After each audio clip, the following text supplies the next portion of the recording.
Ukraine-Russia war.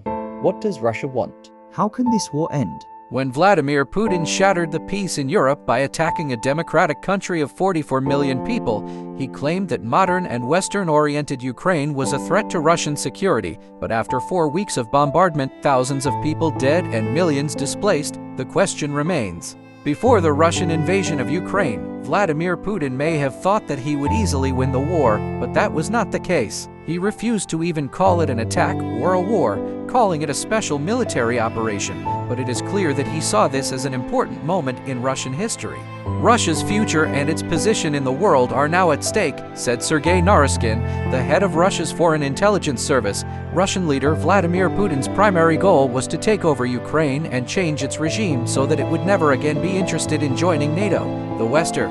Vladimir Putin said in a speech to the people of Russia that his goal is to disarm Ukraine and liberate the Nazis. He claims that this is freeing people from 8 years of torture and genocide by the Ukrainian government. Our intention is not to occupy Ukraine. We don't want to forcibly remove anything or anyone, he asserted, but there are no Nazis and no genocide in Ukraine. Instead, Russia is brutally using force on hundreds of cities and towns in Ukraine. People of Ukraine are also unitedly protesting this occupation. The bombing continues, but the latest peace talks indicate that Russia is no longer interested in ousting the Ukrainian government. Rather, they are now willing to see Ukraine as a neutral country.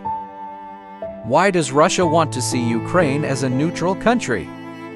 After the fall of the Soviet Union, Ukraine has become increasingly close to the West, particularly the European Union and NATO, since gaining independence in 1991. Russian leader Vladimir Putin wants to change that. He sees the collapse of the Soviet Union as the isolation of historical Russia. In 2013, he pressured the pro-Russian Viktor Yanukovych not to sign an agreement with the European Union. He was ousted in February 2014 when protests erupted following the incident.